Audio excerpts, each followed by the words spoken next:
Okay, so just some little piles here and there. You kind of separated them out. I understand. Yeah, it was just a little bit of, crumbs. It was, they weren't together in one little area, so it just seemed like he was probably leaking, and that's what I gathered up. All right. Well, I think he's gone ahead and got himself fully obstructed here with a urinary obstruction.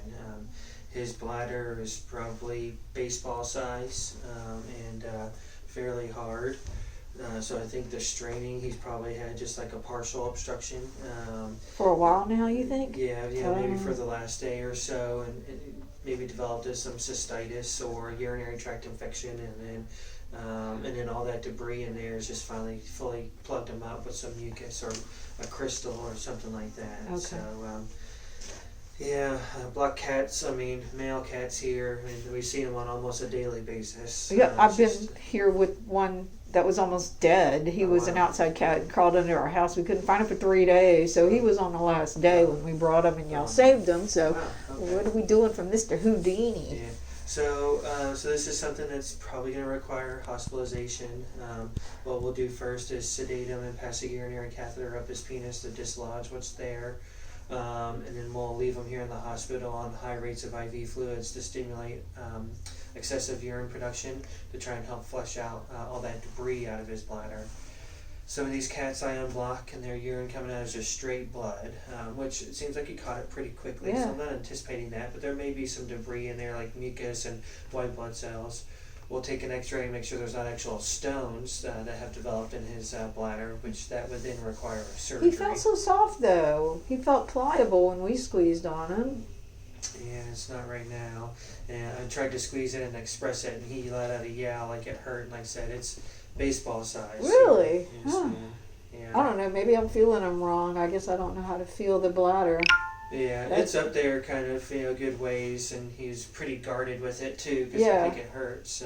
So we'll run a little bit of blood work. I anticipate since you caught it quickly, his kidney values will be normal, and so then we'll start him on IV fluids and pain medications and all that. And if the urinalysis comes back and there's bacteria in there, then we'll obviously want to put him on some antibiotics. Okay. But most bad blood cats are going to stay in the hospital 3 to 4 nights. Okay. Well, this cat, y'all, I think, it was just, Regis was, I just didn't think, since we caught it so early, that it would be this much that needs to be done.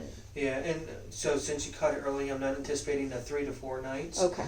But it may be a 24 to 48 hour stay here. At least 24 hours, I would say, to get that urine flowing through there and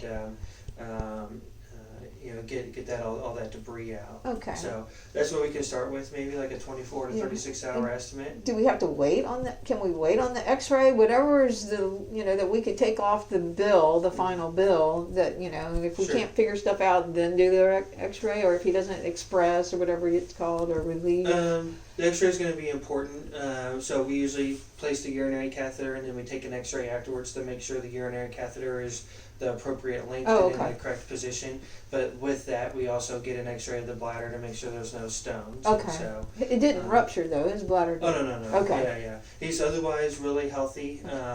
Some of these cats come in days they've been blocked, and they're like your other one that you mentioned. They're super dehydrated, and their kidneys are all haywire, and their urine, like I said, is coming out just straight blood, and so those are going to be the trickier ones. This one, I'm anticipating a quick turnaround and a good prognosis. So. The only thing different, I put him on 100% grain-free kibble.